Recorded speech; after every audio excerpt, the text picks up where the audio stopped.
Welcome back! Woo! So exciting!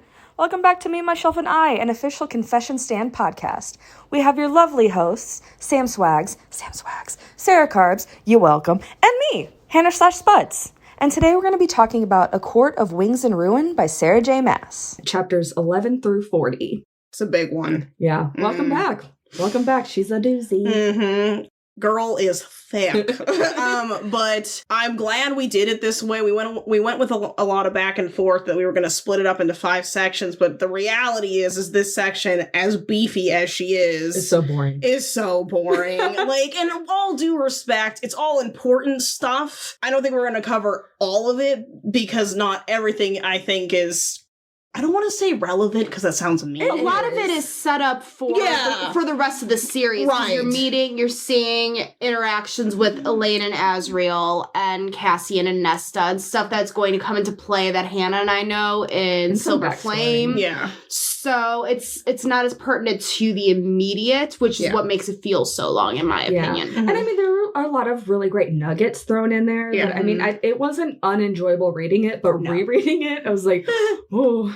But I will say that our favorite fan artist has been doing her new series of portraits recently, and it has given new life to rereading. This has gotten me excited to get back into the book, seeing her interpretation of our favorites. It is so cool. So if you follow her on Instagram, if you are a book nerd, you have to know who she is. She's Mads Official, and she is a phenomenal artist. She does a lot of kind of the books that we read. And right now she's doing a series where she's dropping portraits that are supposedly supposed to be how Feyre views everyone in the series and how she would paint them. And I thought it was so cute. So she was like, everyone thinks Feyre's a bad artist. I'm going to prove them wrong. I think it's adorable. And her descriptions of Feyre's perspective on all the characters has been just so spot on too. So the end of chapter 10 is where Lucien and Feyre leave the Spring Court for good after Feyre, assaults Ianthe, and she kills Branna and Dagden, the niece and nephew of King Hybern.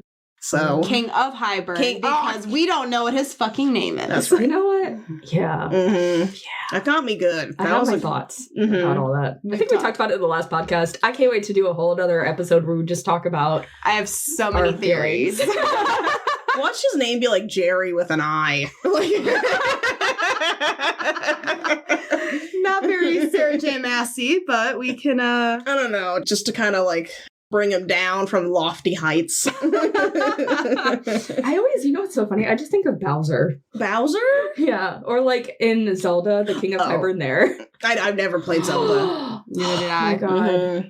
So Feyre and Lucien are cutting their way to the Night Court through the Autumn and the Winter Court, and woof indeed. We get introduced, or I guess reintroduced, to Lucien's brothers. Did we ever formally meet Eris? I thought under the Oh, that was the other 2 brothers. That wasn't Eris. That was the other 2 brothers. I called them Tweedledee and Tweedle Go Fuck Yourself. Right, I was gonna say, I feel like, because Baron was there to sacrifice his kernel of power for Feyre to come back. Yeah. I don't think that was Eris. I don't think we've heard about Eris. Yeah, I think that's what Eris. It was, because of Moore. Mm-hmm. And they couldn't go through the Summer Court because Feyre's got a priest on her head. The little blood. Was it blood diamond? Blood rubies. Blood rubies. Mm-hmm. Yeah. From Tarkin. So the quite literal lesser of the 2 evils. Yeah. How sad is it that Lucien can't even safely cross his own home court because of how really fucked sad. his family is? So fucking sad. I will say, rereading these chapters, it made me feel more and more like Lucien is a sad puppy. Yeah. Well, and they explained in it that because Lucien's lover, she was just your standard commoner, I guess, or village person, that because he didn't protect her or, I don't know, put himself in front of it, and because she was killed by his family, the whole townspeople turned against him. Right. So the whole like lower class community. So what's not even him running from his family, like we had just perceived, because that family's, the siblings are so cutthroat for the throne, that it's also supplemented with the fact that his lover's family and that community is also against him. So they really are fighting much worse odds than I think any of us realized at the time. Yeah. Well, and before they even got to the siblings, Lucian admitted that he didn't call Feyre out on her bluff to spare Tamlin his feelings because he was afraid that Feyre would keep Elaine from him. Yeah, I mean, I'm not like... I get it. I get it, yeah. I get it. Well, put it this way. He just, like, you know, you guys know how I feel about him and the mating bond and how, like, my thoughts on that from the last episode. But I think it's just kind of like the fact that he would rather get away from Tamlin to find his mate, to make sure she's okay, is so endearing to me. But isn't that part of, like, not to discount romance in this, but, like, isn't that part of what the mating bond is? Like, once that snaps into place, like, you just become, not obsessed, but that... But it hasn't snapped into place yet because they haven't fully mated. No, they haven't accepted it. Oh. So it's, like, just there, just hanging in the balance. But also, I don't know, he's playing the game, you guys. How can we fault Lucian for playing the game when, like, Feyre and Rhysand just fucked over the summer court and played the game that way to get the books and stuff? Like, I don't know. He's a small player in a big game, and he's doing whatever moves he can. And he's clearly not playing for ulterior motives. He's literally playing for himself at this point. Yeah, because, like, he could always deny it. Realistically, I don't know. I have my soft spot for Lucian. I like Lucian. I think he's my favorite male character in this. I think he comes from a really genuine place, but I just think that he doesn't really know what side to be on, so he kind of straddles most of the time. Well, and Feyre calls him out on it. She pretty much calls him Tamlin's lapdog, and then it's like, the only reason why you came with me was because you want to find Elaine, not because it's the right thing to do. Which was like, I honestly found that to be kind of harsh, because it's like, girl, you've done so much shit that wasn't necessarily the right thing to do. But you know what? I think he needed to hear it because I think he was so trauma bonded to Tamlin that he didn't realize that he was falling into line like that, and that he needed to realize that being complacent like that is not always the right move. But I have a question. Do you feel like that's fault, or do you think that that is like Stockholm Syndrome almost? I think it's kind of both. Because he's also been a victim. Just because you have something happen to you doesn't mean that you should let the patterns continue. But he also didn't know a lot of what Feyre knows. So I still think it's both. So I think he had like a naiveness to it because he didn't know about Nycord and all that jazz.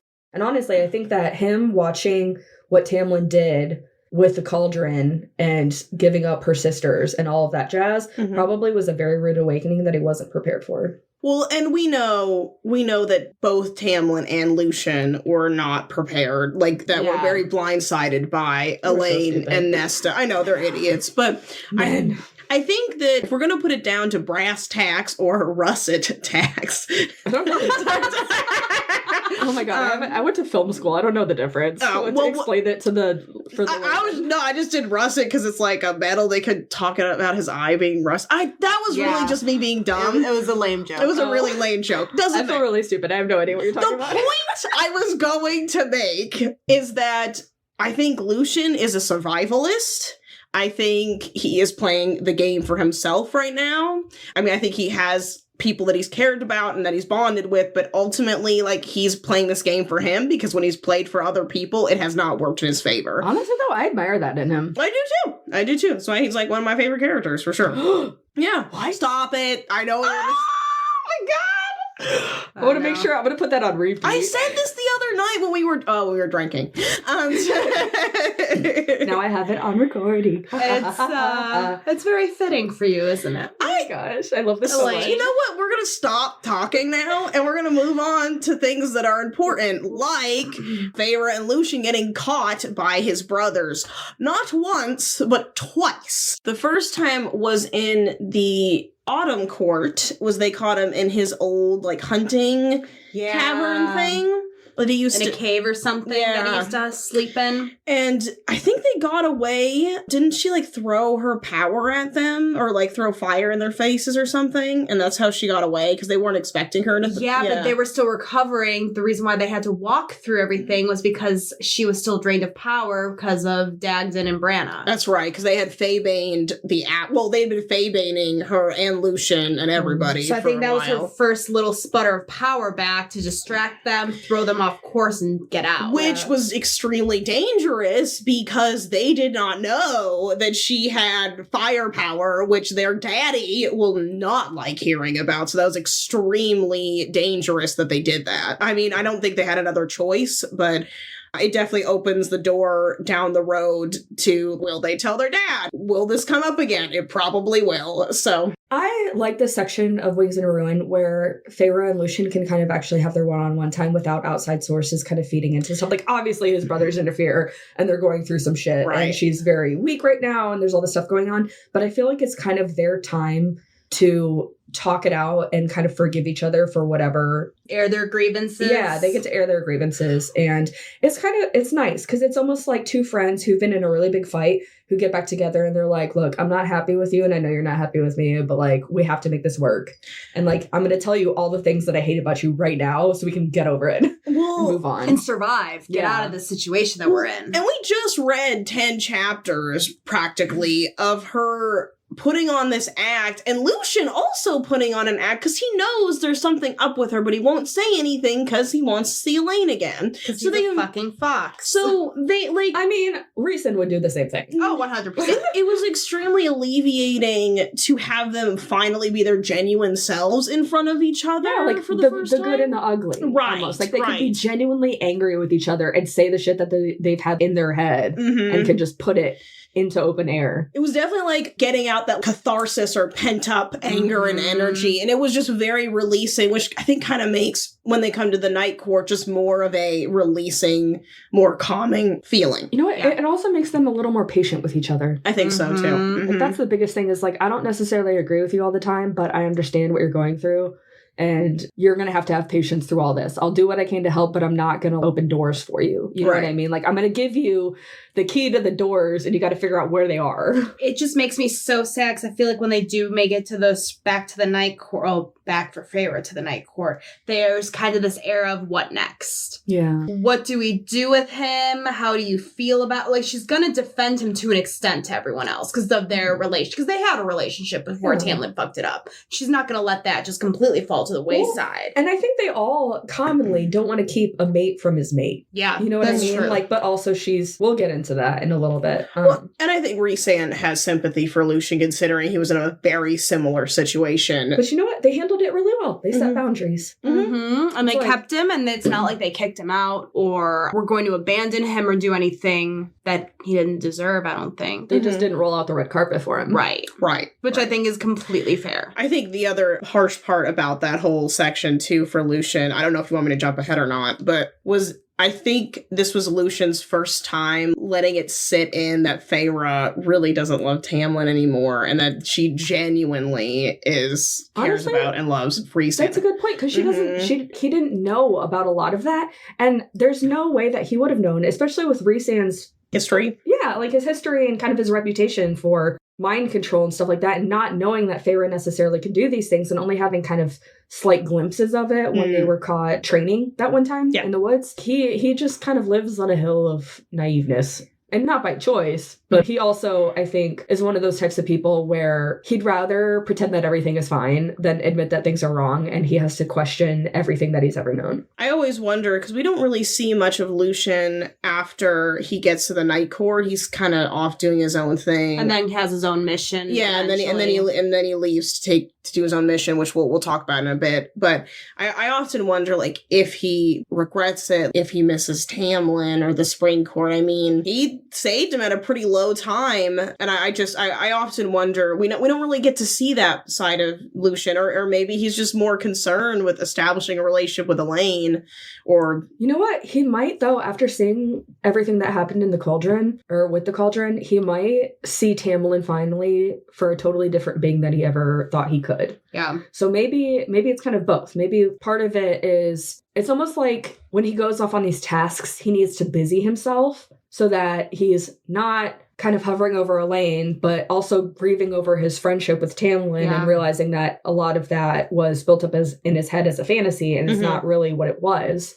So I don't know. I think it's good for him. Yeah. But he also has to rebuild his whole life. Possibly in a new court. For him to have to bounce around 3 court, like that is so unheard of. You know what? I think that's why Lucien really, I have a sweet spot for him, because it's almost like he's an abandoned dog that doesn't have a forever home, and he's trying to figure out who's going to be his new owner, I guess. I hate to say it like that. I don't think he's that submissive, but I mean, he's not welcome in his home court. He's not welcome in the summer court. He's not welcome in the night court, even though he's there. Like, he doesn't feel welcome. He's tentatively, he's given an open door, but to stay if he needs to, but they don't care if he leaves. You know what I mean? Like, he doesn't really have a place of belonging. But I think that is foreshadowing for something we'll talk about after the High Lord meeting, because I think that is really interesting and an important part of Lucien's journey, personally. You know, I'm going to go ahead and say it. I hope that in the future, I know Sarah J. Maas loves to do her character redemption stories.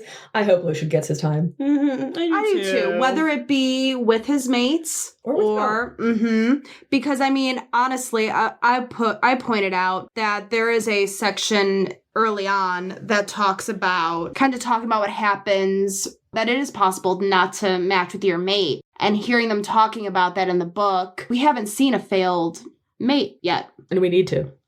So, but I mean, but seriously, so it's like, is this going to be the cautionary tale, the opposite side of the mating bond? You know what? I'm going to be so sad. I'm so sad if Lucien is just, you know how there are some characters who are tragic from beginning to end? I just have that gut feeling that he's going to be that character, or he might sacrifice himself or do something for the greater good to finally do something for the right versus being like the shady fox who's doing stuff to survive. And I will be so upset if he is just the tragic character. I just don't think that's Sarah J. Maas's MO. I don't think so either. She hasn't written it yet, so like, who knows? But looking at all of her other stuff, though, most of her other work has such a nice little bow to most things. Yeah. I think maybe that could be more of Tamlin's arc, which would be much more satisfying for him to, and then be like, all right, maybe we can not hate you by the end of this. You know like what I mean? Killing off Scar in The Lion King. Right. Sorry. But I mean, that's similar. All right, you got what you deserve. Glad you helped kind of save things for all the trouble you caused. So I can see that happening in Tamlin more than Lucien. I think Lucien's going to have a happy ending, whether it be with Elaine or not. I don't think it's going to be with Elaine. I want it to. Like, I genuinely want it to, but I don't think it will. I feel the same way. I just don't see how they can or even connect at all with how much of a significant role he played in her. I mean, like, it was a violating, traumatic moment. And it ruined her life. And I just don't, as much as I think they would be great together, I think aside from that, I don't see it happening. You know what I'd be curious to know, though? If he gets a redemption story, if we get to see kind of that gentler... It's almost like if any of the Fae were to actually be a human, it would be Lucien. You know what I mean? Yeah. Like, he would be the human guy. If any of the Fae somehow drastically could become humans all over again, or for the first time, it would be him. And so it'd be so interesting to see if, like, through his growth and patience, he and Elaine kind of come around. I mean, I think it's possible. I do too. I don't think it's going to happen anytime soon. I would even consider like 100 years from now. But I mean, they got all the time in the world being immortal beings. But I also think that Elaine has to, before she can even attempt to be mated to someone for all eternity, maybe she should get used to this whole Fae thing that she's in right now. Well, and technically she's still engaged and her wedding's coming up. Yeah. So let's talk about how Lucien and Feyre make it to the Night Court. Yeah. So we did see them get caught for a second, and then Feyre sealed off the brothers, which is Eris and the 2 other ones. I don't know if they tell us the names of the other 2 brothers. There's like 7 or 8 of them. Yeah. It's so many damn brothers. All those gingers. It's like the Weasley family. You don't have to okay, we'll just say like Fred and George. What is it up with, you know what is it up with fantasy writers and making like the redheaded family have like a crazy amount of offspring? Do you think it's because redheads, it's just the polar opposite of redheads? Isn't there just like one redhead to a family? It's like an anomaly or something? Yeah, me. I know. And your brother. He's more blonde now, but he was a very big ginger. Technically, we're a genetic mutation, so we're mutants, and we're coming for you, bitches. Oh, well, I accept your terms. Would you like some easily burned skin and freckles? And very sensitive eyes and probably asthma and allergies? I've got the gene for you. Love to see it. All right, so how did they get out, Sarah? Tell us. I will tell you. So they get out of Autumn Court, they go into the Winter Court, we have a really nice moment, they, like, find shelter, and then they're freezing to death, and they talk about Elaine, and Lucian asks her if she's worth it, and, you know, it's a really beautiful moment between the two of them. He's asking about her. Yeah, what's she like? It's cute. It's cute. It's Trey's cute. And you know, Feyre's not feeling it. She's no. like, please stop asking me about my sister. I think she's compassionate about it. Oh, yeah. You know, I think she's a real team player. Well, and you know what I keep forgetting in this whole series, or in this whole section, mostly, I know I think a lot about Lucian, but I keep forgetting that Feyre has not seen her sister since the Cauldron. In what, weeks? Almost months? And, like, she knows they're Fae. And, like, she doesn't know what they're going through, how it's been. They've just been thrown into the Night Court and are in these new bodies. Like, she has no idea what's going take care of them. And I'm going to be a judgy bitch about that in a minute, but I digress. I want to know about this. No, I was just going to say, like, because I agree with you. I think that's really significant. Her sisters just went through a traumatic thing. They turn into totally different things, and their whole lives have been changed. They're basically kidnapped and going to a completely new place. They have no idea what to do with themselves. Well, they don't know if they and can the trust first them. thing she does is Bones resand. Like, check off the list. Like, you know, I will say that's not a very good sister. Well, have they been good Fair. sisters to her? No. But fair. I mean, fair, but because that losing their mother and having the youngest child have to take care of a family of 4 is also very traumatic. I'm going to sit there and advocate for. It's just, I don't know. I don't know if that would be my first thing, especially like feeling weak from battle and dealing with brothers and travel and stuff. Feyre has actually really bad timing with this stuff in general. I mean, she did it again in this section where after they go to this battle in Adriata, and she, you know, they're in the fields and everyone's dying, and she's like, you know, this is a great place to give Rhysand a blowy. Like, she just does not have really good timing. In general. Or she's just one of those twisted people where, like, death and depression just get her off, which is totally possible. Not Savage Land. Wrong series, Sarah. I was gonna say we're like Poppy and Castile when they're in the carriage. Honestly, carriage scene. But like, I'm glad you guys like carriage scene. There's an even hotter carriage scene in a different series. No, the whole having sex where people are dying around you it was that one. Oh my god, they're notorious for doing this in the Mafia books where the guys are like, I want to have sex with you over this person's dead body. And I'm like, no, I'm a germaphobe. I wash my hands before I go to bed. Not gonna happen. You know what? There was the first chapter of Hooked as well. Oh, yeah. No, so I was actually thinking about that. It's you know what? We'll do a whole podcast episode. When I think about death and fucking, I instantly think of that first page. The first page of the book. Oh yeah, they do start it off like that. I feel like that happens in Wretched too. Yeah. Or pretty damn close. I need to find some new books to read. It's the dark romance spree. Anyway, but how did they get out of there? I keep trying to finish this. We can keep going. Winter Court, they're on a frozen solid lake, and it starts breaking apart because Eris has put his hand on the lake, and he's warming it up. So they are like boiling. Mm-hmm. So they're like sprinting across the lake, and the other 2 brothers, I think, are on the other side as well. And I think she uses some of her freezing power, like her snow power. She finally has enough power back. Yeah. So Eris gets a hold of Feyre, and he gets her tied up, and he puts this like fire band around her face or something like that. It was just close enough to where it like couldn't burn her, but if she moved around too much, it would. And he's like dragging her away, and I think the other brothers have Lucian, and then boom, Daddy drops in. And it's Cassian and Asriel. They kick some major ass. I think he says, I don't remember the exact wording of it, but I think he kind of gives Feyre a look like, come on, babe, you know what to do. And it sort of like snaps her out of being, oh God, this is over. And she's able to kick Eris, she's able to get all away her training with Cassian kind of kicks into gear. Yeah, and she's able to get away from him enough so that Cassian can move forward and do some damage. And Daddy Cass. Yeah, Daddy Cass, and Azrael takes care of the other two. And that's when there's the High Lady reveal too. Finally becomes known outside of the inner circle. Right. Well, they knew, right? Well, the inner circle did, but the reveal to the Autumn Court. Oh, that's right, because Cassian says, "Get your hands off my High Lady," which is like, and then Eris is like, "What?" Say it again, Cassian. Is there?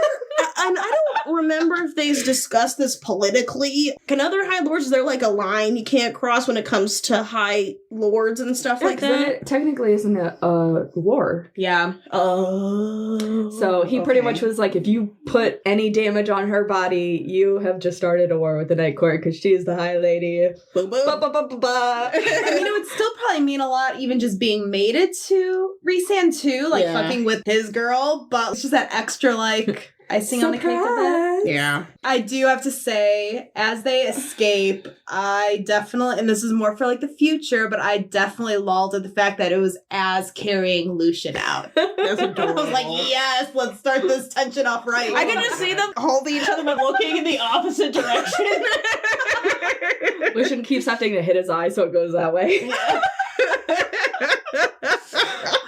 I'm like, oh man, let's just like let's start this off with a bang. I love that for them. Really, it's a really lovely reunion, I think. And then I think they do mention also that they had to mess with their memories a little bit in order for them to kind of forget that they had seen her blow up his face. But we can get into that in a minute because it's important later. Yeah, because that becomes important later. So Feyre gets back to the Night Court with Lucian, and Moore's waiting for her. Yeah, Moore's waiting for because her. She couldn't come to the border because of Iris. Eris. Is it Eris or Iris? Eris, yeah. Eris. So sweet. Eris Bulbaris. Which we love. Moore is still one of my favorite characters in this She's series. awesome. So, Lucian gets his first glance at the Hound House and Valaris. And it is not at all what he thought it was going to be. None of them did. And yeah, and I think he had a lot of shocks to his system. Yeah. This is not what I anticipated the Night Tour being like. Well, because he thought it would be like under the mountain. And then, of course, like the realization of Feyre and Rhysand and how they're actually genuinely in love and it's a genuine accepted mating. It's not him mentally messing with her, you know? Well, and he meets all of the inner circle finally. Right. And it's super interesting. So do you remember how he introduces himself to Amren? He was scared as fuck, if I remember correctly. That was a wild reaction. Yeah. That she was like this folklore told to kids growing up. Who the fuck is she? Who is she? I'm so annoyed. Like, we will talk about Amren. I don't. Ugh, we'll talk about it later. But he also didn't use his last name or his family name. Yeah. Which goes to my point. He's like a homeless dog. He has no family. What? I said foreshadowing. So this is also when, thanks to, I'm assuming, Az's spy work, we find out that Tamlin is SOL. She fucked his shit up good. Well, she made him look so bad, so everyone just pretty much deserted him. Honestly, I'm not mad about it. And then Ianthe went into hiding. Tamlin's sentries abandoned him after abusing the wand. And most people have evacuated the Spring Court. This will ultimately have really bad consequences. We'll get into that in a minute. Bad consequences from For who? hasty decisions from the Night Court? You don't say. Let's just keep burning each not solar courts. All of the courts. Yeah. Just keep burning these bridges. Yeah. Idiots. I mean, sometimes Rhys and Feyre think with their heart and not necessarily their mind. Rhysand's like, don't worry, I'll sacrifice myself for us all. This is a solution to everything.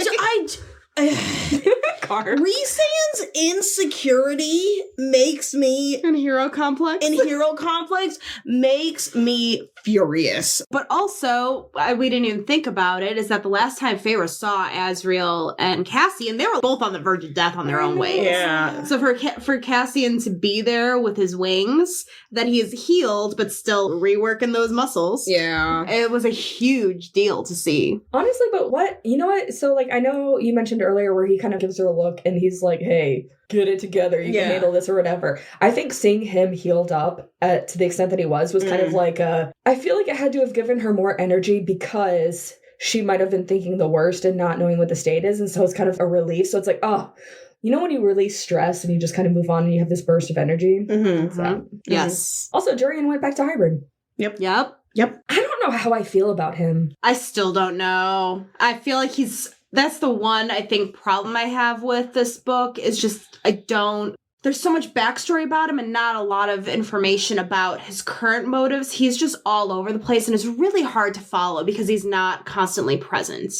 Do you think that Sarah J. Maas would ever do a whole, what do you call it, like a novella solely about Miriam and Dracon? Oh, like a prequel type deal? No, not even prequel, but like current what's going on in their world before she brings them back into the... She has, my understanding is 2 more novellas and 1 more full-length book. I wonder if one of them is going to be them. Well, because I figured that must be important. The next full-length has to be focused on Elaine and or Asriel, I think. Yeah. Then I think one of the novellas is probably going to be Moore and whatever her side story is going to be.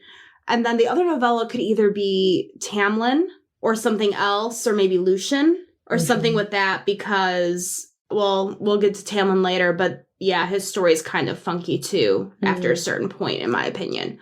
Girl, just keep writing books. We need more.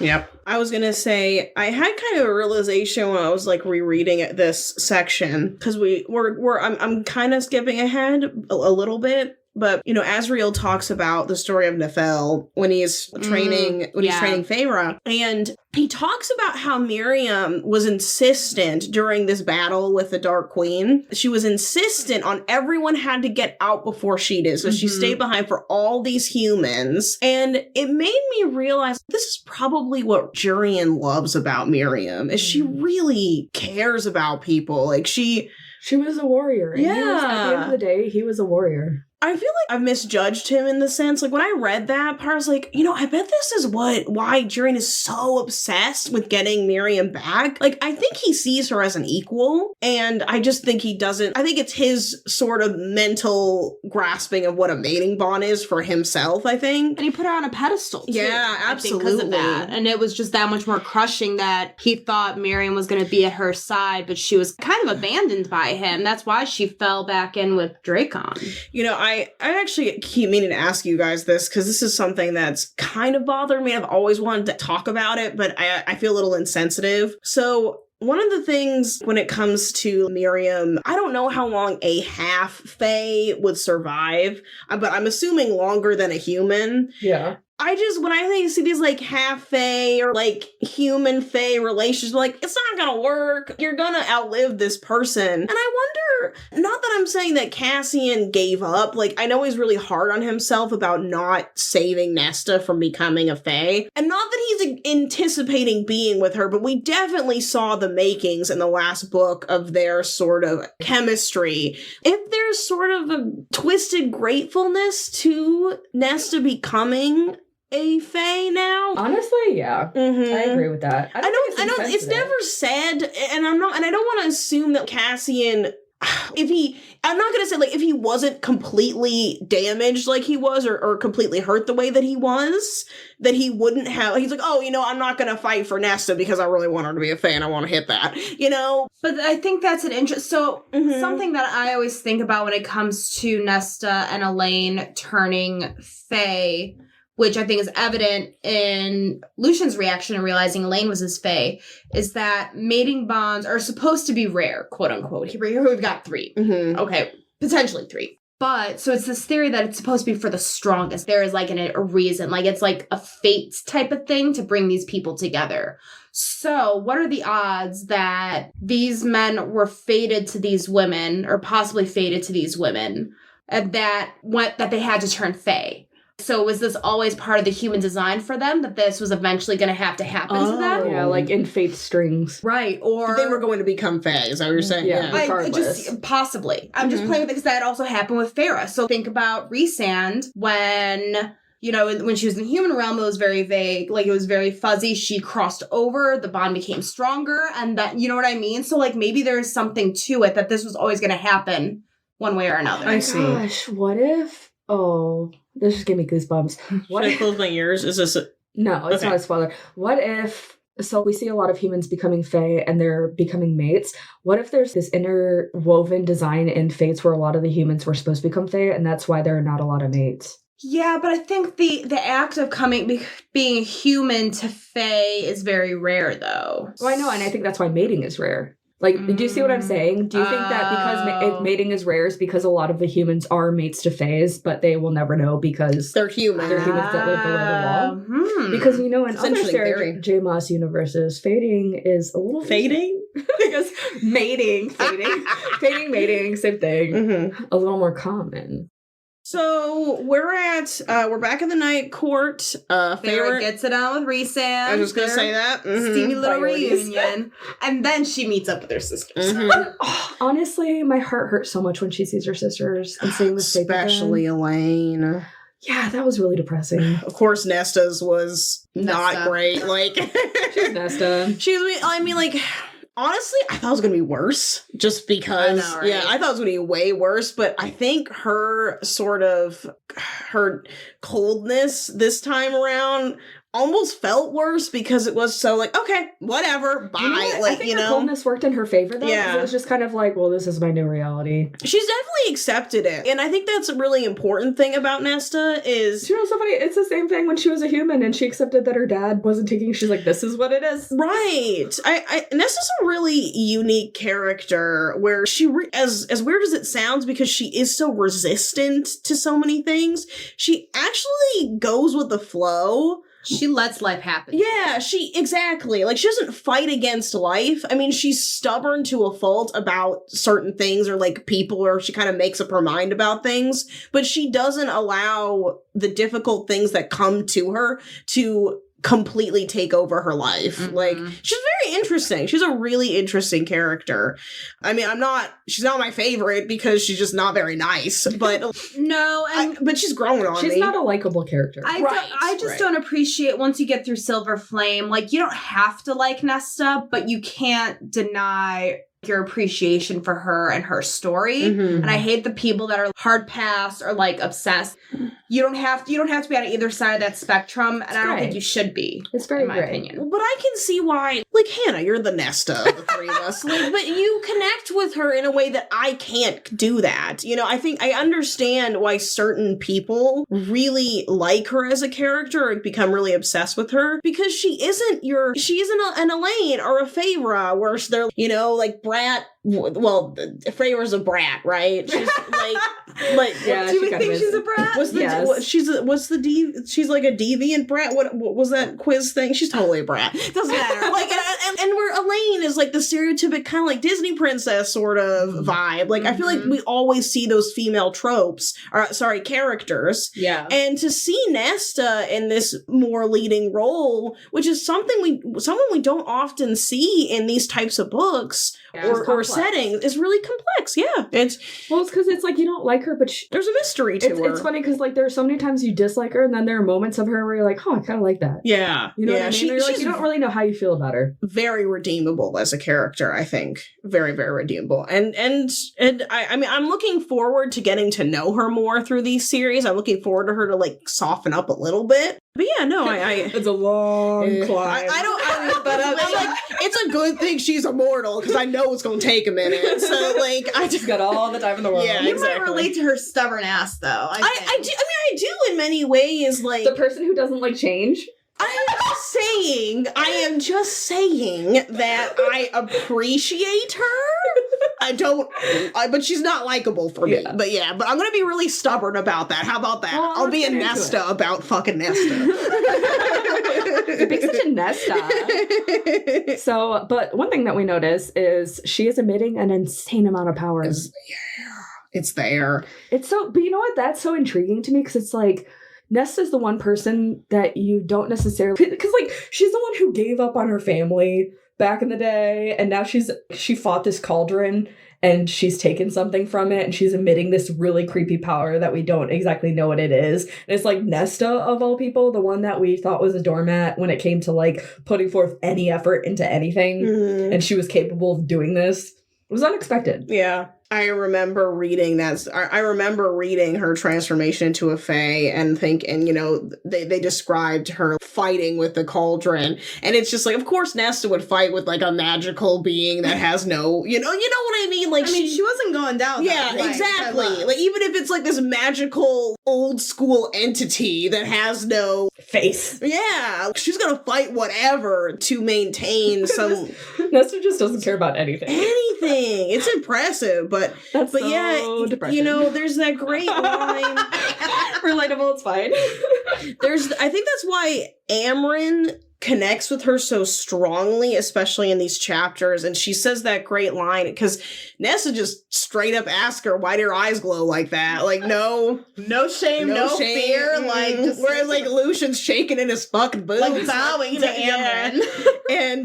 And she says it's just the one thing about the containment spell that she couldn't get quite right, and it's just like a remnant of what lies beneath, or what's lurking beneath, I think is what the line is, and that is very much Nesta. Just like, oh, okay. Yeah, there's something there, and they can all tell it. There's just something there, and Nesta claims she doesn't know what that is. We don't really know if she's being honest about it or not. But you know what? I don't think Nesta, at least in this stage, you'll learn more about her later. Yeah. But she's one of those people who she doesn't do self-reflection. Right. Because I think it's too hard for her. Yeah. If you tell her she has something inside her, she's just kind of like, oh, okay. No, I don't. God. It's fine. It's fine. Oh my gosh, it's exactly what Liz would say. Fucking A, man. She would be the worst person to be a flat earth believer. Oh my god. Stubborn ass bitch. I would not want to deal with her. So we also see Elaine, who looks bad. Woof. She looks like a walking skeleton. Mm-hmm. Really like sunken in. Probably a lot like Feyre did this top of the second book. Think of the parallels of that. Mm-hmm. Aw, poor Elaine. Mm-hmm. And her wedding's supposed to be coming up. Yeah, like a week or two from that time. She's still counting down and wearing her ring. Oof. I think that was what was so heartbreaking about Elaine, is she emotionally was stuck from the day that everything happened. Yeah. Like, she would not move forward, you know. Almost like the cauldron made her frozen in time. Mm-hmm. And, you know, it was rough. And I know that Lucian really wanted to see Elaine, but that was just shot down immediately. And of course, rightly so. Rightfully so, absolutely. And Nesta, you know, I really wouldn't mess with Nesta at this time.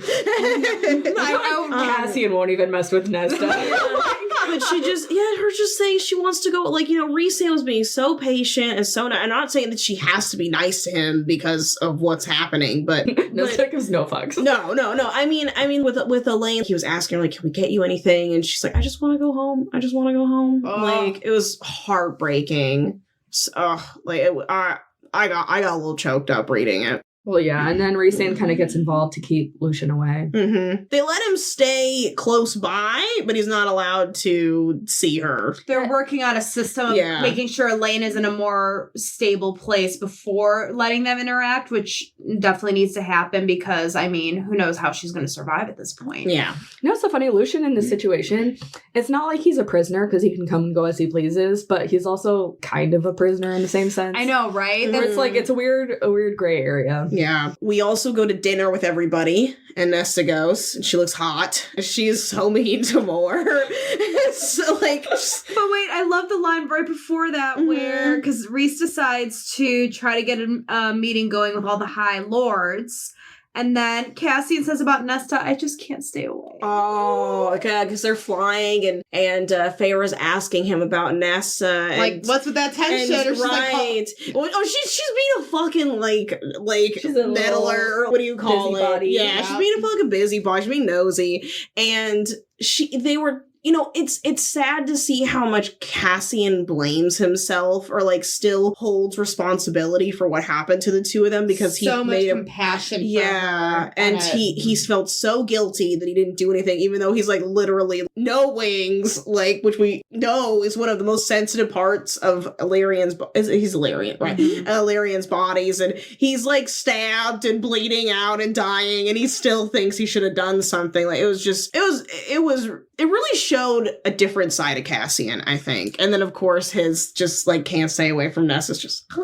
What's funny is that when we were looking at the new pictures of the inner circle, Sarah didn't realize that Illyrians don't have pointed ears. Oh, I did it. We had a whole conversation. I had no idea. I thought everyone. What's wrong with his ears? I was like, no, Illyrians don't have. I was like, they are so dumb. Rather pointy ears. What an idiot. Nope, that's a choice. Nope, that's there. That was always there. I just never paid attention. He has such like flowy hair, so I just never. That's true. I was always distracted by his man butt, if I'm being honest.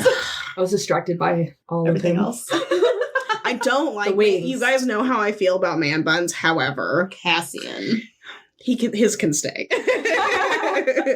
So it's revealed at this dinner that Mirian and Draken they're on this island called Creta? Honestly, I don't even know. Okay, well, anyways, they're on this island, and they went to go see them for help with this war because they had this whole legion over there, and it was deserted. No one was there. The whole place was in shambles. So they don't know where Mirian and Draken are. I mean, they assume that they're hopeful that they're alive, but we just don't know. and we should clarify that this race of Fae have feathered wings. They're not the Bat Boy wings like the Illyrians that. Seraphim? They're called Seraphim. Mm-hmm. Yes. Mm-hmm. So they're a different race of Fae, but a flying force that could be super helpful in this fight against Hybern.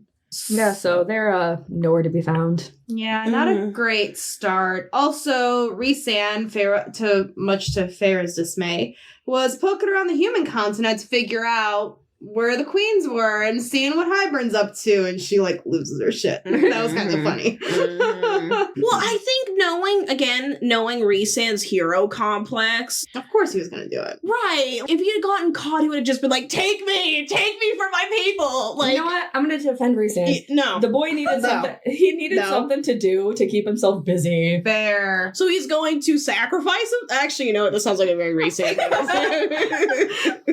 Well, that's fair, especially because they weren't able to communicate the way they wanted to. Granted, part of that was her being poisoned. Mm-hmm. We learned, but yeah, I would be going crazy if my newly minted mate was in enemy land. And you can't go there. I would be losing. And then kudos to Farah for not having to fuck Tamlin in that time too. Like that, I did not understand how she was going to pull that off, and she did. No, chef's I'm like kiss. so impressed with her. It was all in his mind. Love that for her. So then also they kind of talk about why Hybern is so siloed from the rest of the continent and the Fae people. And I made the note that it kind of gives Hitler pre-World War II vibes. That they're in such a low point. They're so separated from the rest of the world that this leader comes in, promises all these great things, talks about they'll never let humans be seen as equals amongst the Fae ever again.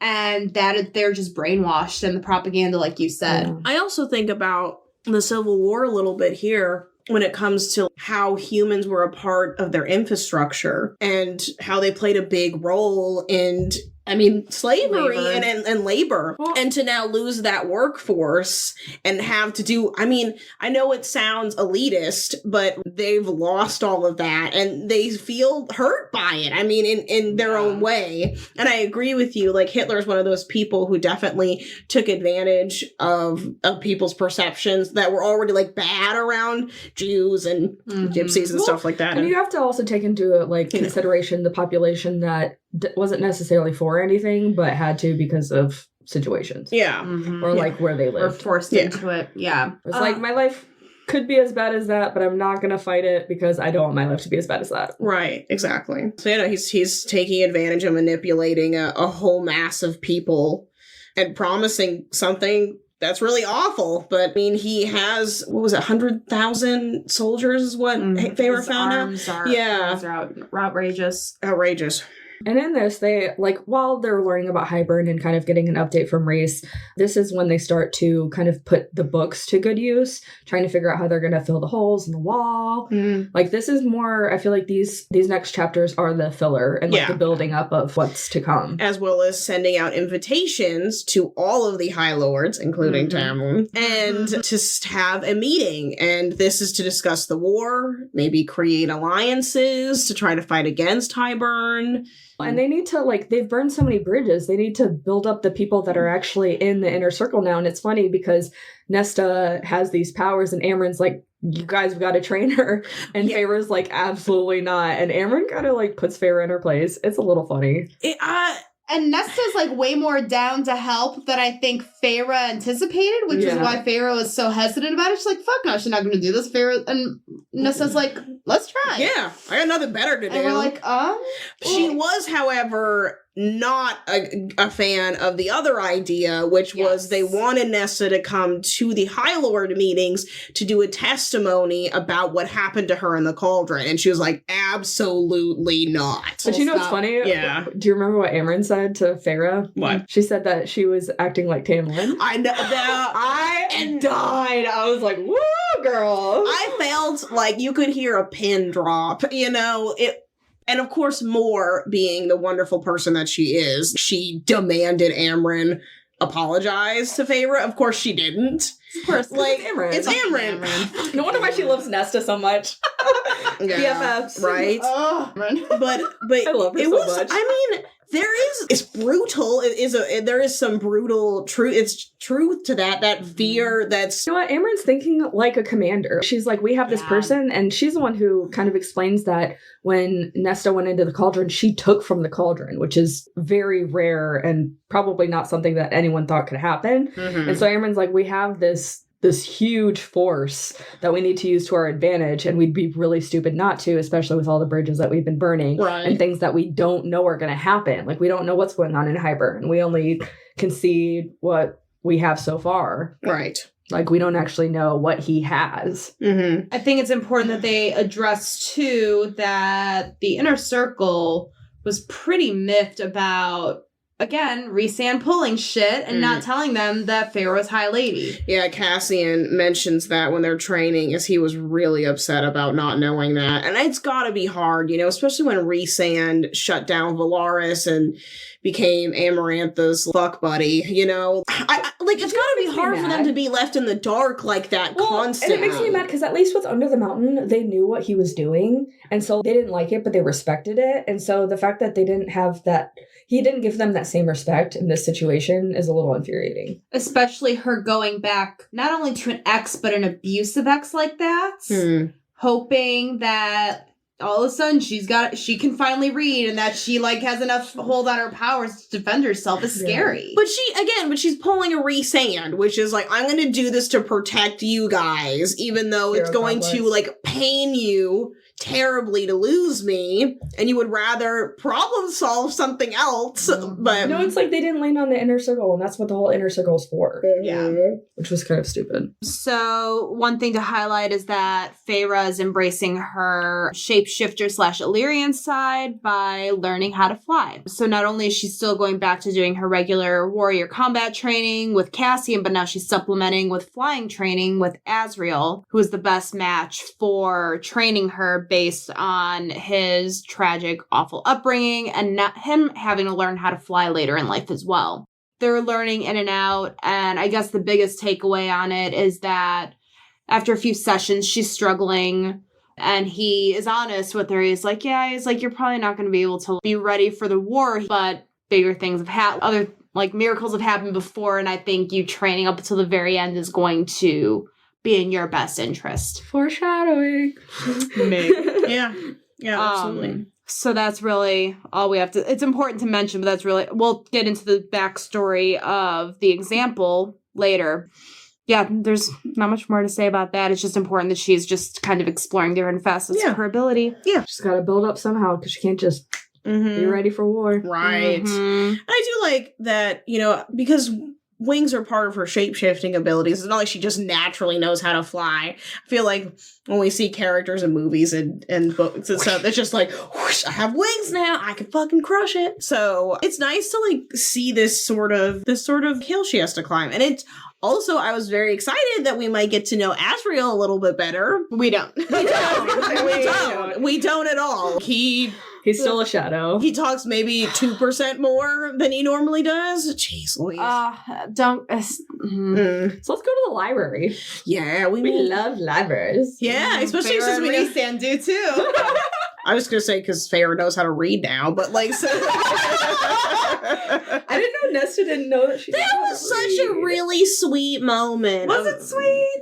No. I mean, I'm like no, and you're like, oh yeah. I feel like it is of her just.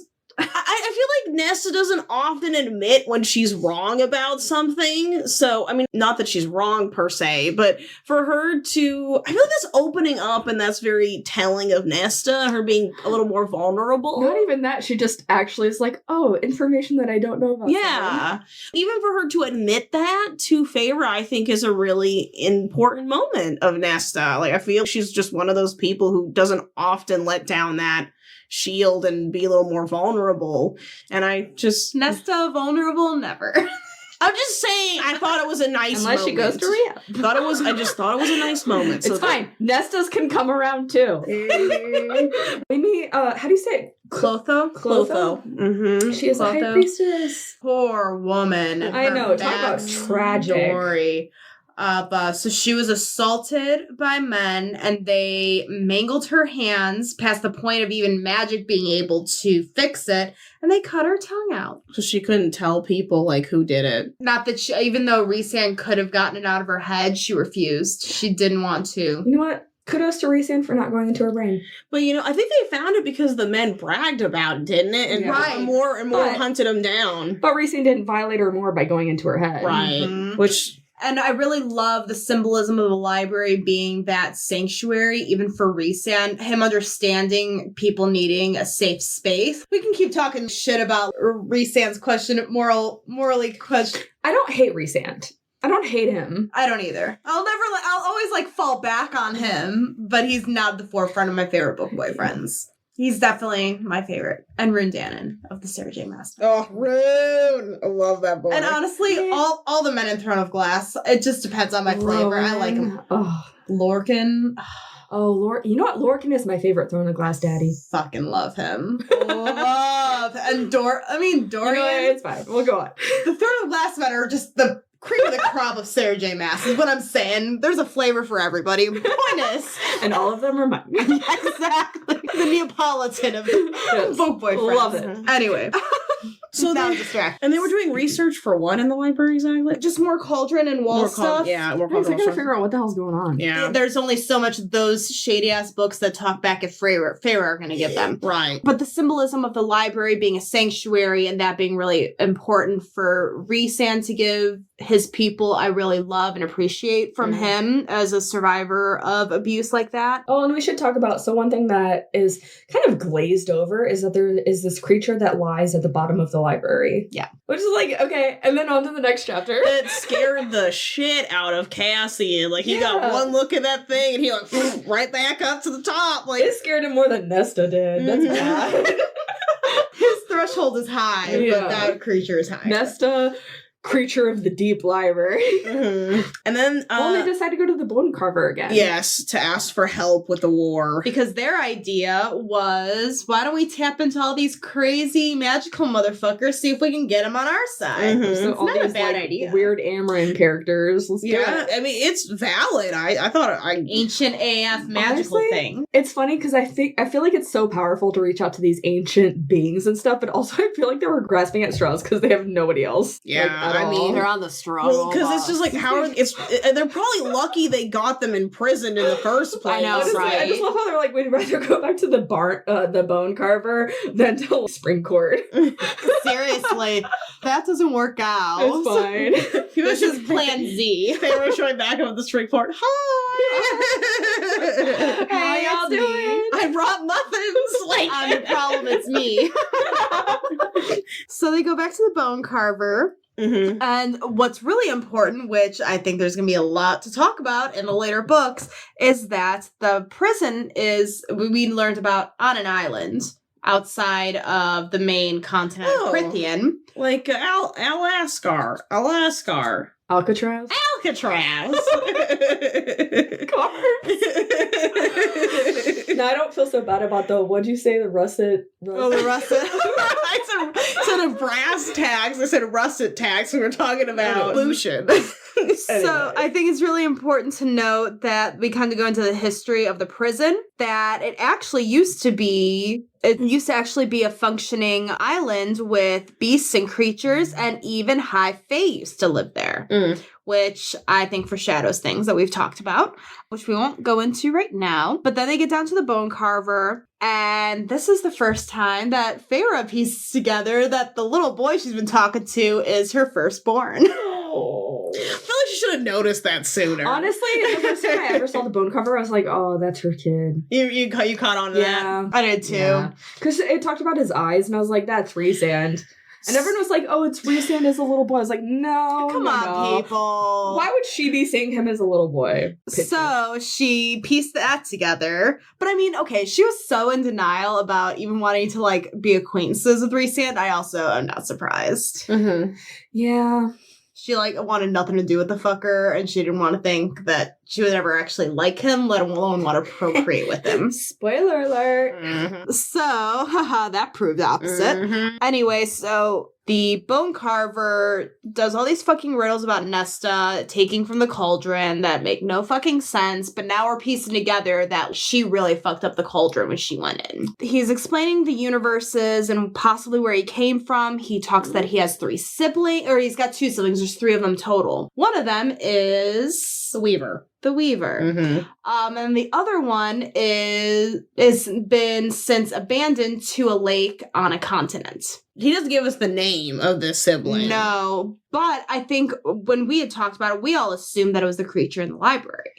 Yeah, no, it's I don't the other think it series. is. No. This is crossover. I feel silly. It's I did fine. not catch the whole lake thing. But none of us But did, like, though. if you read the other series, you're like, oh, okay. Especially, and we'll get into it later, but I think the ending of this book led us to believe that, in my opinion. Mm-hmm. We'll talk about that later, but... Yeah, that's an unpacking for a crossover episode. Mm-hmm. So, after all these, like, talking in riddles, doing whatever the fuck the bone carver does, he finally gives out his price to help out with the war. The Adderbone. No. Oh, wait, no. The mirror. I was going to say they give him the Adderbone. To be able to talk with him. Yeah, that's not important. What does he ask for to join the war? The Ouroboros. Ouroboros. Ouroboros. That's good. Yeah, Ouroboros. Say it faster. Ouroboros. Ouroboros. Ouroboros. God, I feel like I have like marbles in my mouth. Yeah, every time the narrator says it in the audiobook, I'm like, kudos, woman. Yeah, she Queen. Yeah. So this mirror fucks you up. Ouroboros. I messed it up. Ouroboros. Ouroboros. Whatever. God, it feels like I'm like being sassy. Ouroboros.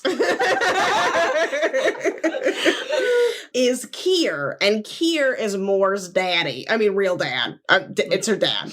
I don't know why I said daddy. I forget that daddy on this platform means a very different thing. Yeah. It's not No, father. No, your father. Father. That's what I say to my dad when I'm mad at him. Like, yes, father. That's so funny. I'm watching a K-drama right now where the lead character is so hot and he's a priest. People call him like father so and so. So like, I don't know. Father's kind of tainted for me now too. Have you seen the second season of Fleabag? Have you seen Fleabag? I haven't seen Fleabag. It's on my list. Anyway. Okay. Back to the podcast. If you see Fleabag, you know what I mean. So anyway, he wants this magical mirror that Kier will tell her, like, yeah, you could have it. Good luck. Peace. So then they do more research and realize it's pretty much a fool's errand that the bone carver sends them on. So then they come back from it a little excited, but also a little dejected because it has to do with Kier. We also learned that Nesta's death.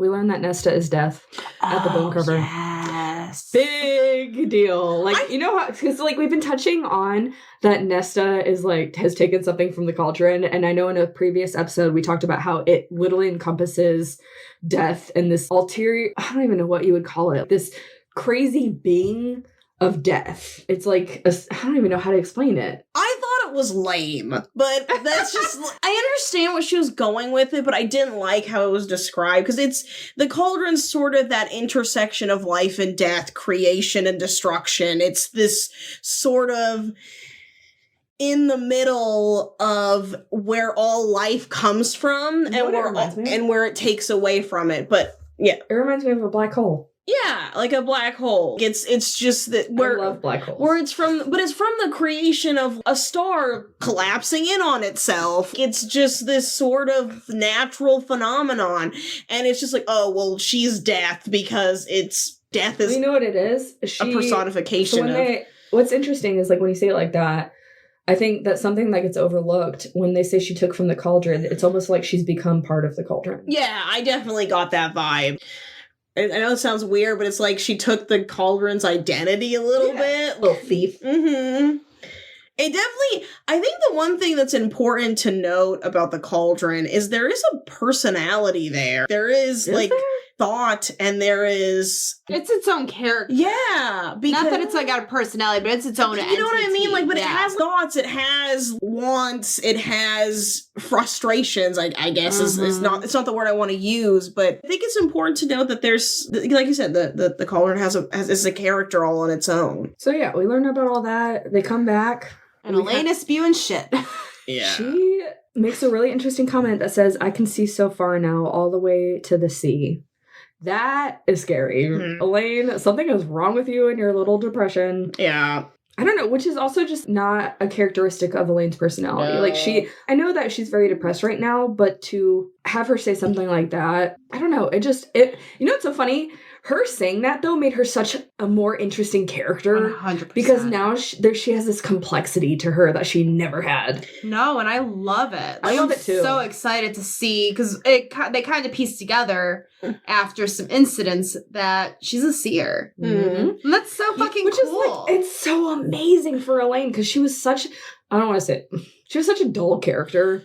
Well, Sam and I have talked about this at length, that Elaine is sort of a copy and paste personality here. Mm-hmm. And that's unfortunate. Ness is so specific of a character, whereas Elaine is sort of fill in the blank sometimes. And what I was going to say is, with the whole seer thing, it kind of reminded me of... Game of Thrones? No, Ophelia in Hamlet. Have you guys ever read the play? It's been a long time. She goes... First, Hamlet goes crazy, but he does that intentionally. Whereas Ophelia goes crazy somewhat unintentionally due to his craziness. Long story short, she kind of goes on these like babbling sort of things. And, she's also, and I've showed you my favorite painting is the Ophelia painting where she talks about flowers and rosemary. And I believe rosemary was actually a herb used to help induce abortions. Not that she's pregnant, but just saying weird stuff. But there's these sort of forebodingness to Ophelia in that section of the book before she commits suicide. And I just saw this sort of parallel between the two, where like something really drastic happened to Ophelia, and then she sort of had this crazy babble. And I think my point in bringing this up is Elaine was discredited for all of this. Like, no one really took her seriously because she was so depressed. She was so, you could tell, physically affected by what happened to her, that they didn't take her seriously. She's saying, I can see the sea. I can see young hands turning old. I see two ravens. And they're like, you're just really depressed. You're just really depressed and delusional. And they thought maybe something happened to her in the cauldron, which... the opposite of what happened in Nesta. Right. So where Nesta took from her. Right. Nesta took from the cauldron, so the cauldron bit back and took from Elaine. She finally leaves her room. No. She does. Well, actually, and that was because of Lucian. Remember, they have him go and talk to her because I think the healer told them, like... Oh, right, they got her checked out, and they're like, I mean, she's okay, it's probably got her brain. But the healer's like, he'll know what it is. He's a mate. Mates can tell these things. Have him go check her out. He had his opportunity. And he tells them, and it was so sad, because, you know, Elaine instantly recognized him. She's like, you were the one that was there, and he, you know, apologizes for what happens. And let's be fair, he didn't actually do all that. No, he didn't. But she doesn't know that. But she doesn't know that, and she's still upset. But he tells them that she needs to get the fuck out of because they're in the... They have a whole floor to themselves, which also has access to the library, and that's how Lucian and Elaine ran into each other or whatever. They're on the hill, right? They're not... They're at the House of Wind. The House of Wind, They're not in the townhouse so anymore. They end up taking her to the townhouse, and she actually starts to get a little bit... Little lively. Yeah, a little livelier. Yeah, she starts getting out of her room, going to the garden. Actually, Asriel takes her to the garden the first time they come out. And you know what? I'm going to play devil's advocate because if she really is a seer, I think her ability as a seer and his ability as the shadow singer or whatever is a really interesting pairing because he's the only one at this point taking Elaine seriously and those cryptic messages. He realized there's something to it that no one else has tapped into yet. Honestly, I think it's also a personality trait though because he's so used to being the wallflower that she's a literal flower. Oh my god. Stop it. Hey, I'm team as Lucian. Just wait for them. Yeah, I'm just kidding. Nope. The fan art is wild. Anyway, let's moving on. It's fine. I'm like, I had never considered it, and I'm like, you know what? I'll consider it. But I think I quoted this that Az isn't the ravishing type.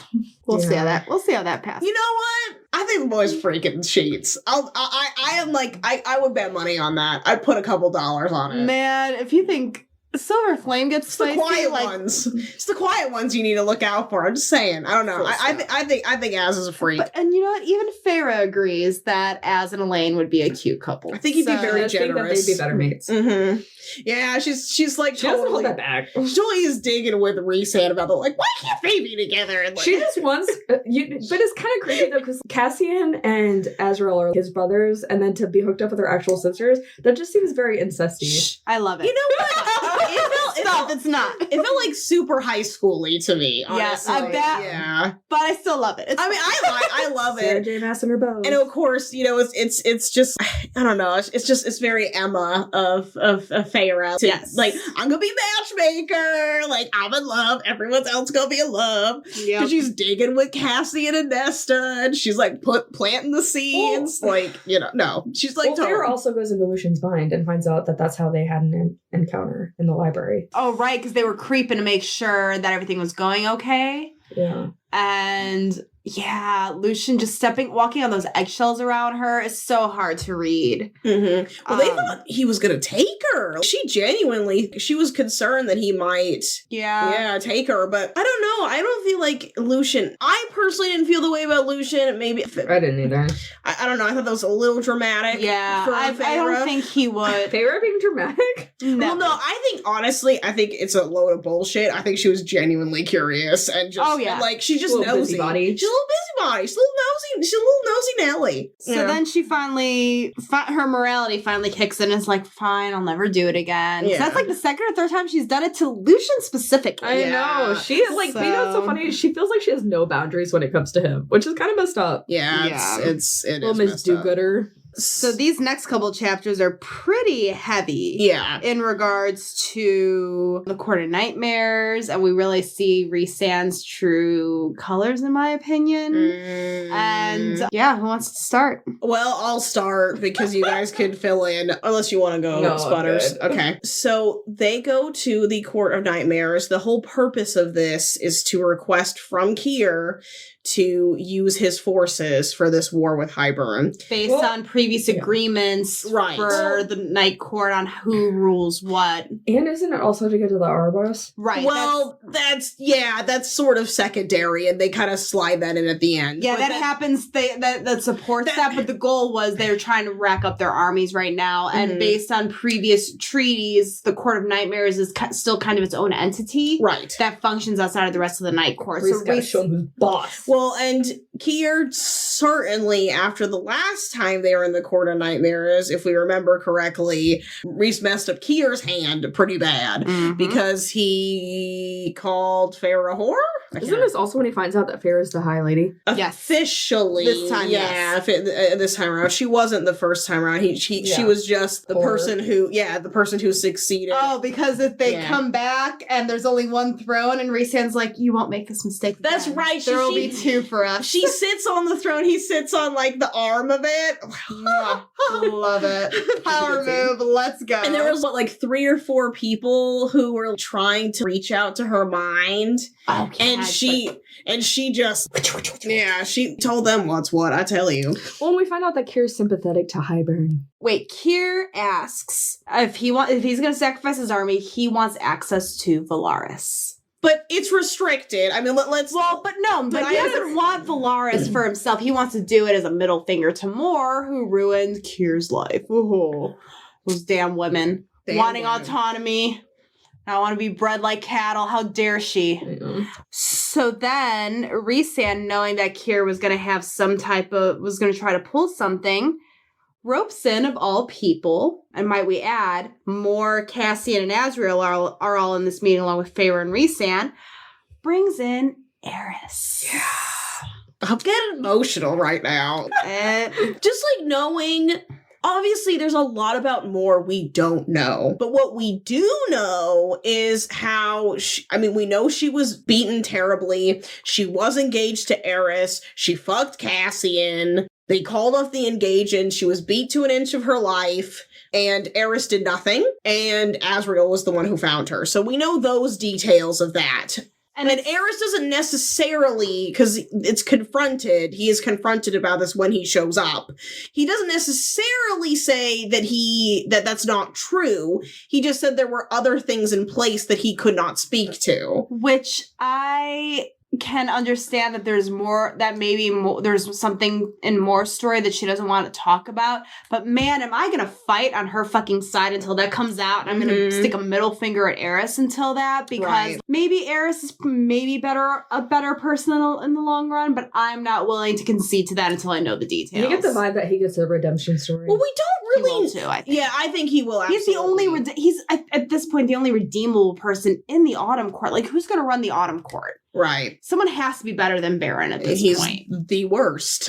Yeah, so I mean, I think Eris is playing the long game in a way that no one else is, maybe besides Rhysand, and that's why they're doing this. Mm-hmm. But until then, I'm not going to trust this bitch of an inch of my life until I am proven otherwise. I'm just going to die on that hill. Yeah. So Eris shows up. And of course, like, you know, it's like 2 slaps in the face for Mor. Like, her home is going to be violated by her father. And then on top of her safe space. Yeah, her safety. Away from her father. Mm-hmm. Her safety is gone. And now she has this person who's a very traumatic person figure to her, thank you, showing up, who is going to, I mean, the whole purpose of having Eris there is, the deal is with Rhysand.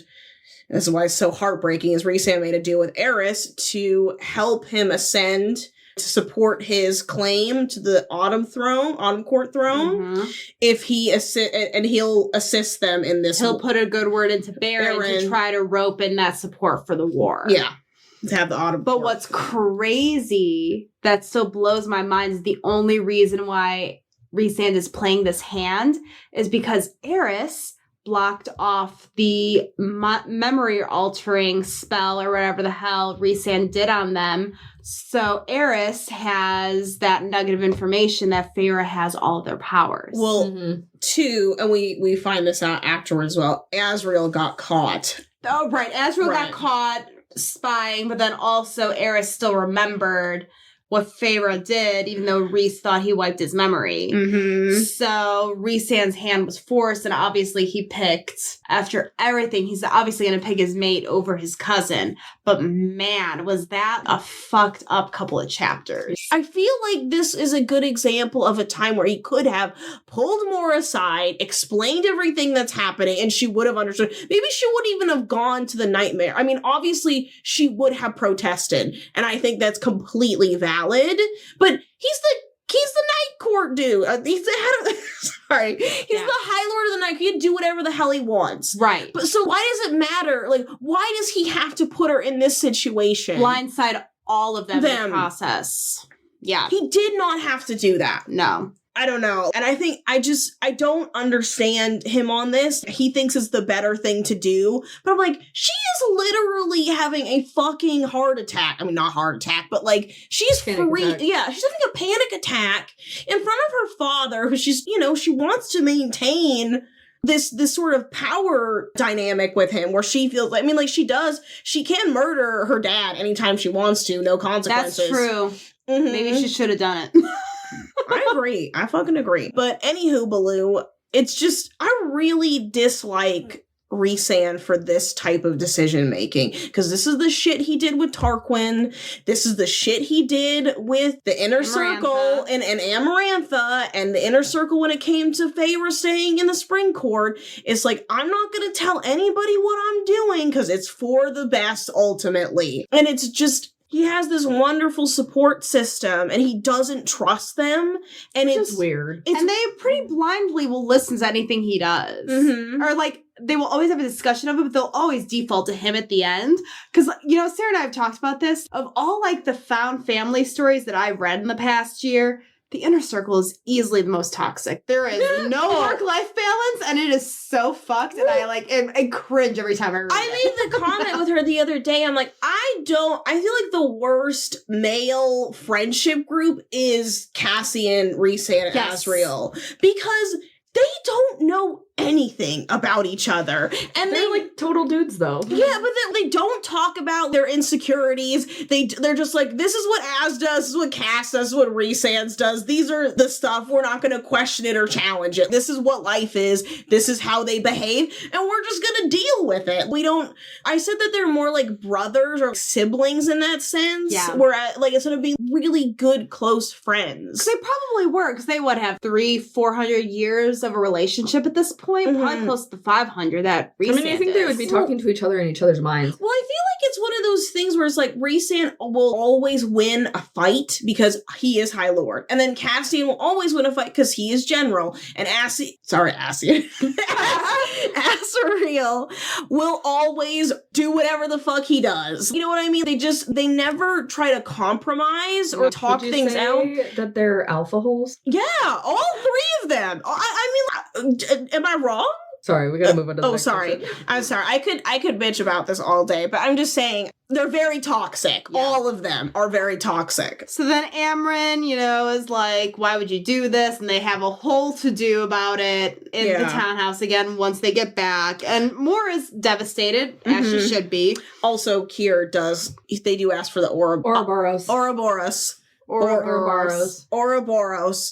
Ouroboros, and he's like, oh, yeah, you can have it because everyone who looks at it goes crazy. So it's all yours. Have it as a wedding, not a wedding gift, a mating gift or whatever. LOL, good luck. Goodbye. Come get it whenever you want. And he also said that no one's ever gained access to it successfully. Yeah. So they either die or go crazy. Yeah. Mm-hmm. So they technically have it, but they can't retrieve it. And it was owned by a dark queen. I made this note. Of the Black Land. That's all we know. Yes. I believe, my theory on this is, I think it's the same queen that owned Miriam. Yeah, I do. And I have my theory on who that queen is. So. Mm-hmm. I believe it's the queen because it talks about like how it's this evil queen who used to use the mirror to hunt down maidens to steal their youth. We'll save this for another episode. And stuff like that. No, this is in this section.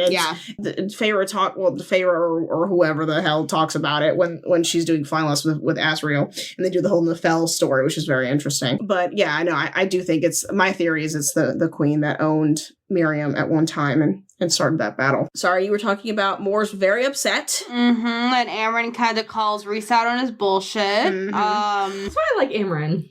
But then they turn it back on Amren, and they revealed to her that they went to Bone Carver, and she was very upset about this. They asked her how she became herself, like how she turned. More fucking riddles. Yeah. I mean, that's a little invasive question. No, it Where was. are you from? Well, exactly. These were things that, again, they never asked her about. Until they needed to know. And she was not willing to talk about it. I mean, she did in her own way, but she says she had to sacrifice who she was to contain and become something different.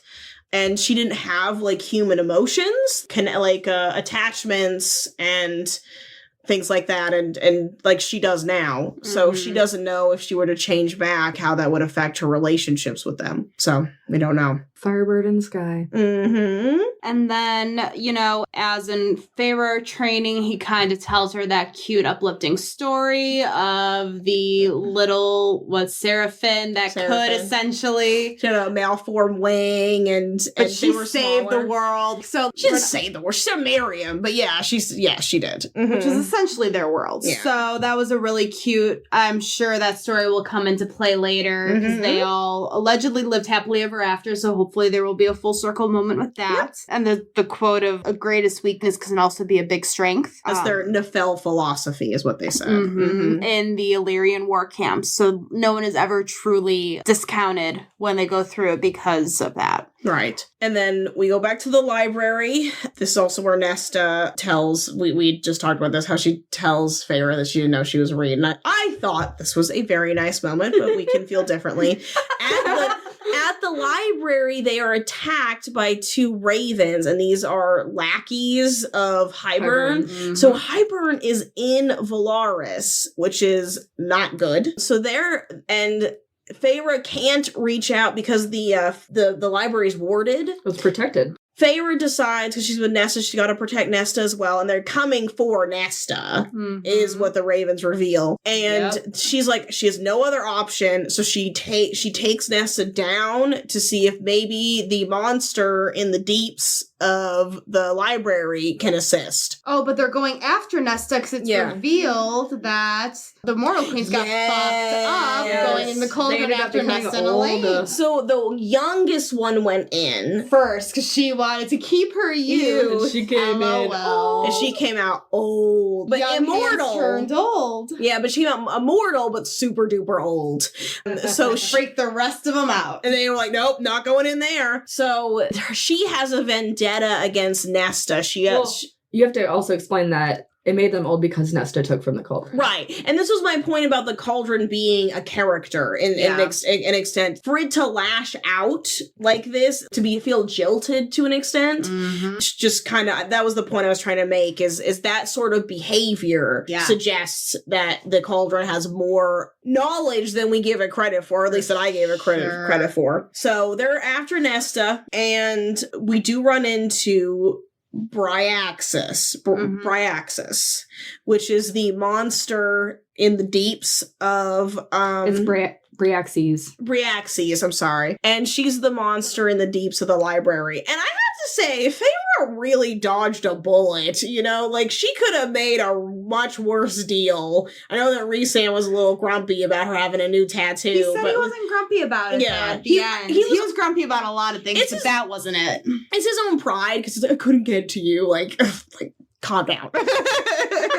She has 6 High Lords power. She's fine. She has a deal with Bryaxis to attack the Ravens because her and Nesta split up. And she will come down and spend time with her. She wants company. So that's it. Yeah. Really good deal. And very vague. So it's not like it's Feyre that's beholden to her. Yeah, she specific. She could send Clotho. She could, and send a blind person. Who knows? Bryaxis just wants to tell their story. Which is so sweet. It's so sweet. It was really sweet. I mean, it could have been a lot worse. So full stop. I mean, Feyre really dodged a bullet. So good on her. And then we see Nesta again, and she's with Cassian, and Rhysand also shows up. And apparently Cassian, because he figures out what happens, he goes down, even though he's scared. He's afraid of Bryaxes. Like, his high lady is down there. No, it's Nesta's down there.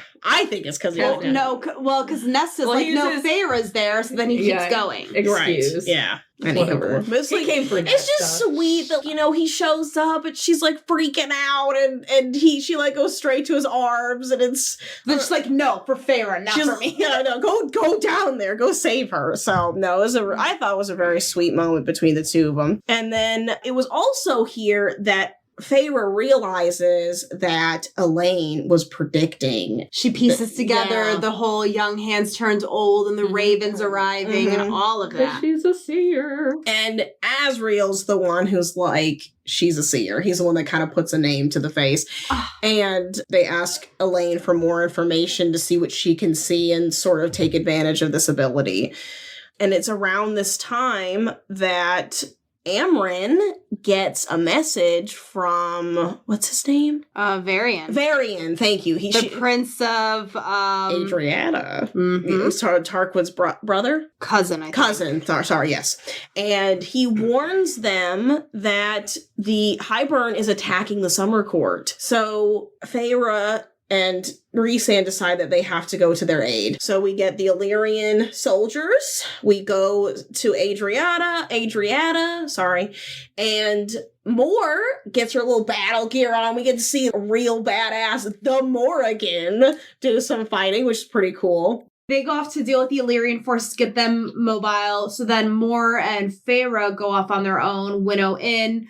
They stay at the palace and kind of work their way through the palace to get that cleared out of Hybern forces. But they are overwhelmed because Adriana and the Summer Court's already split up because they've been in the process of rebuilding all their cities post Amarantha. So only half of them are in the city. The rest are spread out throughout the court. Once Mor and Feyre clear out the palace and that's secure, Feyre gets let into Rhysand's mind while he's facing off with Hybern. So Rhysand kind of gets pulled onto the ship kind of like a sonar because he's noticing his powers are being muffled. So he goes to it, he finds Hybern on the ship, and he's trying to just talk and buy time. Feyre's like, kill him. And he's like, I got this. It's fine. I'm going to sacrifice myself for the greater good. Don't look at me go. Rhysand not listening to Feyre. Shocker. Rhysand not listening to anybody. For real. So then, who wants to say the twist? He was an illusion. Now you see me, now you don't. Which is so crazy. Let's talk about how powerful that man has to be to not only not be there. Oh, because Rhysand also tried reading his mind and there was nothing there. So that was the first red flag. You know what's interesting though? Because up until this point, I feel with Hybern, in the last few chapters, I feel like the Inner Circle has had a few wins. And so you kind of underestimate the power of Hybern. And so this was kind of that reaffirmation of hey, no, he really is a scary big boss that you have to go against. Especially the timing of him breaking through the Valaris shields again. That should have been reinforced after their first attack. Into the library. Extra fortified. To especially go after Feyre and Nesta like that. So Rhys is beating himself up for that. And then just to watch Tarquin crumble like that in the Summer Court, and then for Hybern not even being there at all, and then also being able to alter Rhysand's abilities. He really is a big chess master. Yes, he's always a couple steps ahead. So for him, we took for granted for a little bit. Well, for him to be able to sacrifice that many forces and literally take down a court in the process, a court that isn't friendly with the Night Court that's trying to get everyone together. Well, Tarquin has his feelings on that too. He's like, you screwed us because you dismantled the Spring Court and all this other stuff. But you know what? It makes me think back when they were at the Cauldron and Hybern was there. Was Hybern actually really there? I think he was. Are we sure it wasn't just I think it was him.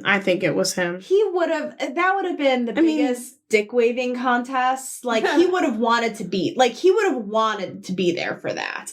This is all mind chump games. change. Yeah, this is chump change mind games. Oh, so we get to Tarquin. He has his thoughts. He's really mad at Farah. He's mad at both of them, but I think it was really telling, or where I felt very moved was when he talks about they're being attacked by Hybern, and he sees the Night Court coming in, and he assumed that it was the Night Court was coming in with Hybern. After the Spring Court. Yeah, so he's thinking the Night Court is coming to aid Hybern in taking over the Summer Court, but they actually came to help the Summer Court. So he was very shocked at that, especially after what happened with them stealing the Book of Breathings. And he blames Farah for the takedown of the Spring Court that opened the door. It.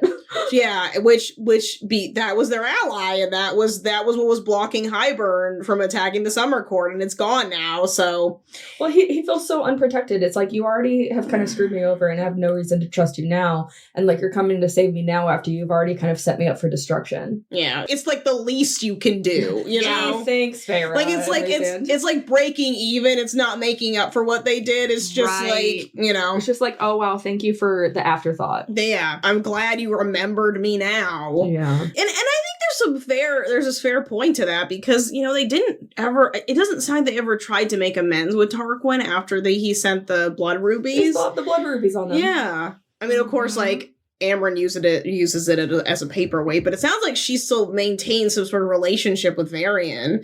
So he did not know, and that's also revealed too, is that he didn't know that Varian sent out the message to Amren. Right. Yeah. So go Amren. They got a little something there. They got a little wink. They got a little wink. Amren can come through. Mm-hmm. So yeah. It was a whole messed up situation. So, I mean, and of course, Rhysand does not apologize for his actions. What a funny concept. We don't apologies, we don't know her. Mm-hmm.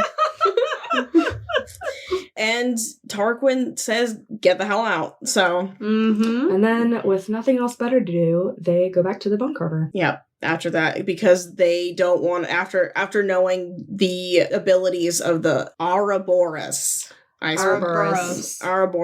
knowing that they can't obtain it without going crazy, they request that the bone carver choose a different item, and he says no. And and this is also when Pharaoh realizes who he's resembling, Rhysand pieces together. Sorry, Rhysand. She figures it out with Cassian, but then Rhysand's there in her mind to be like, this isn't what I see. Yeah. Well, right, they know that, but then he's like, you just said it was a kid, not, not a kid that looked like me and you. So it's just that if we survive the war, this is, I don't know, it heightens the, I guess, drama of all of it. But, if we're going to talk about sappy moments, them having that moment, like, well, what does he look like? I'm just like, I love this for you guys. I hope you survive. Honestly, though, I would be kind of upset if I knew what my kid looks like before I even had a kid. What's so interesting, though? The way I saw it, him dressing up as their kid and portraying that to them made me feel like it was a guarantee that they were going to survive. Mm-hmm. Because it was like, how would he know what this image looks like if this isn't wrapped into the fates in one form? Which goes back to the whole, our mates destined to breed these offspring that are going to be significant in the long run. Yeah. Anyway. Like, I don't know. I didn't see it as some foreboding, we have to win the war, or like an incentive for the war. Yeah. I more saw it as, hey, we're going to get through it. I don't know who else is going to make it through, but there's going to be a baby. I was like, oh, this is so cute. That was as far as my brain went about it. Full sum. I was like, I love this one. I mean, to be fair, though, the first time that he showed himself to Pharaoh, I was like, oh, that's their kid. Oh, yeah. We all knew. Farah didn't want to think about it. And then I think the last thing that it's not a huge thing, but I think it's worth noting is that Elaine starts to kind of come out of her shell even further, and she has struck up a relationship, or it's the beginning of a relationship between Nuala and Caradwyn. Cute. I love that they kind of come back and that they come to protect Elaine and take care of her while she's in the townhouse. One thing we do need to get to that we didn't talk about was right before this cute little moment with the three of them in the kitchen. Lucien goes off on his own mission. Yeah, before they left for Adriata, right? Mm-hmm. Yes, I think it was between the two. So, yes, because Elaine had a vision of the Sixth Queen once they realized she's a seer. And this Sixth Queen has abilities. There's something about her that's really significant when it comes to this war, and she's at a lake, is what they said. And her name is Vasa. And I love Vasa. Lucian decides, like, as they're talking through, like, what do they do now? He's like, I'll go. I'll find Vasa. And he goes off, and there's this really sweet sort of... It's a bittersweet moment. Yeah. You can tell that Elaine is trying to, like, be there. Like, yeah. She's trying to be a little more aware of what he's going through, regardless of her trauma. Well, because I think ultimately, as just on a human or they or whatever behavior, this is someone who is going to do a task to help with the war. And this is a very risky situation. He may or may not come back. Just general empathy and concern that you would have for anybody. You know what I think it is? Versus also just kind of that extra mile of, like, this is someone who could be really important in my life. But, like, see how I feel it? I feel like it's an acknowledgement of the mating bond. Yeah. Like, solely. The Where first it's step. like, hey, I know that you say that I'm your mate, and this is a thing that we will have to address at some point. It's an acknowledgement of the fact that she knows that they're mates, and it's not like an open door, but it's like she cracked the door for him. Right. There's definitely some hope there. It was certainly a flickering of hope. Now that she's kind of feeling like herself again. Exactly. All right, so next week's episode, we'll be covering the end of part 2, chapters 41 through 50, A Court of Wings and Ruin. That's it. That's it. Oh, that's it. That's all? Honestly, so we're going to do a huge episode with a mating. So we will see you next time. And Unless we have any, the fun begins. Yeah. Ooh, the Dixie contest of that meeting. It's so chaotic. I love it. It's going to be my favorite episode, honestly, hands down. There's an Easter egg that I've been holding on to since the first book, and it's so stupid, and I cannot wait to talk about it because it comes up. I know what Easter egg it is. Yes, I do. Yes, I do. So the next episode, we'll be having a really fun dinner meeting. As we do go to the High Lords meeting. Will Tamlin show up? Tarquin? I don't know, but it's going to be so great. Oh, let the chaos begin. Let the chaos begin. It's going to be great. All right. Well, we will see you next time. Bye. Bye.